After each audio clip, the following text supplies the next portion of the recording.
Всем привет! Меня зовут Мария. Осень идет уже полным ходом, а это значит, пришло время распаковать вот такой теплый набор миниатюр от компании Remend. Remend– это японская компания, которая производит коллекционные миниатюры из пластмассы. Название образовалось из слов Reform the Entertainment. Производство началось в 1998 году с выпуска наборов миниатюр с едой. Сегодня я буду распаковывать вот этот набор с катацу. Катацу– это такой традиционный японский предмет мебели, который представляет из себя низкий деревянный каркас стола, накрытый японским матрасом, футоном, или же тяжелым одеялом, на котором сверху расположена столешница. Летом одеяло может быть убрано, и тогда катацу можно использовать как обычный стол. Этот набор я заказала на Алиэкспрессе. Продавался он там с небольшой наценкой. Но перед заказом я попросила продавца сделать несколько фотографий, чтобы убедиться, что набор настоящий. Дело в том, что этот маленький набор является частью набора побольше, который я уже заказала из Японии через посредника. В сам набор входит 3 запаянных пакетика и довольно забавная инструкция, где сказано о том, какой стороной правильно крепить ножки стола к самому столу. Каждый пакетик из 3 разделен на деление. Думаю, это сделано для того, чтобы детали миниатюры не потерялись и не испортились при транспортировке. Уже при первом взгляде детализация просто поражает. Перейдем к сборке, хотя работы здесь и не то чтобы очень много. Начну со стола. Я так аккуратно как могу освобождаю части стола из прозрачного пакета. Здесь можно заметить, что создатели не забыли добавить к столу электрический нагреватель, хотя впоследствии его и не будет видно под футоном. Кстати, регулятор температуры может вращаться. Это тоже довольно забавная деталь. Креплю ножки к столу. И тут понимаю, что инструкция была не зря. Потому что в процессе сборки я умудрилась прикрепить одну из ножек вверх ногами. Видимо, на что-то отвлеклась. Стол собран. Сверху кладу столешницу. Она, кстати, двухсторонняя и имеет 2 разных покрытия. Видимо, для того, чтобы обыгрывать летние и зимние варианты композиции. Итак, следующий в очереди на распаковку – футон. Здесь я стараюсь быть предельно осторожна в распаковке, чтобы случайно не порезать ткань.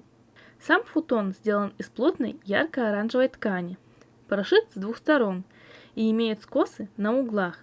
Все для того, чтобы футон хорошо смотрелся на столе.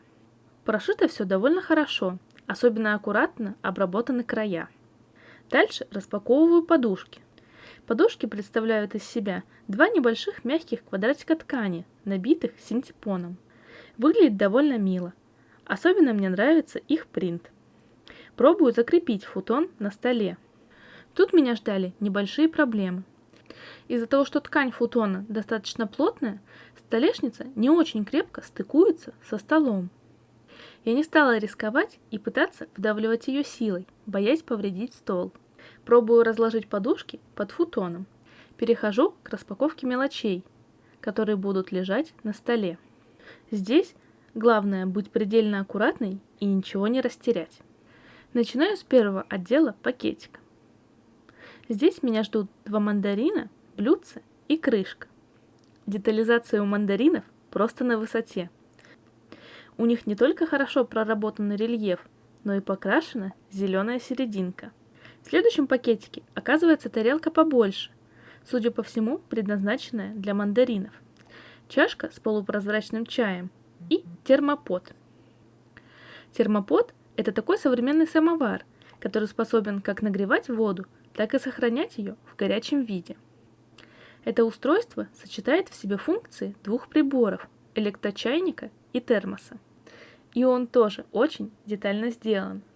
На нем прорисованы все кнопочки. Ручка у термопода подвижная, а крышка открывается. Пришло время распаковать последнее отделение у пакетика. И в нем меня ждет 2 мандарина, чайник и вот такой спящий кот. Соединяю вместе чайник и крышку, чашку и блюдце.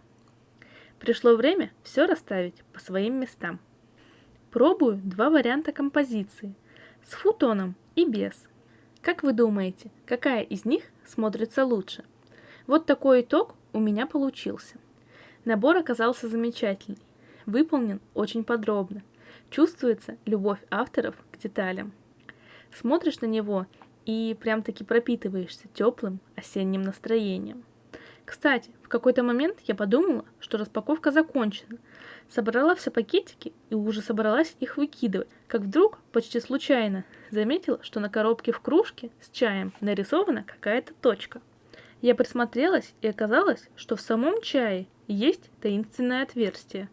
Пришлось спешно перетряхивать все пакетики и доставать супермаленькую деталь, вертикально стоящую чаинку. Японцы считают, что вертикально плавающая чаинка в чашке зеленого чая к счастью. Видимо, поэтому создатели решили добавить такую крохотную деталь. Чтобы чаинка не потерялась при переносе миниатюры с места на место, я вероломно ее приклеила к чаю на клей-момент. Думаю, теперь счастье мне обеспечено на постоянной основе. А на этом все. Всем спасибо за просмотр и увидимся в новых моих видео.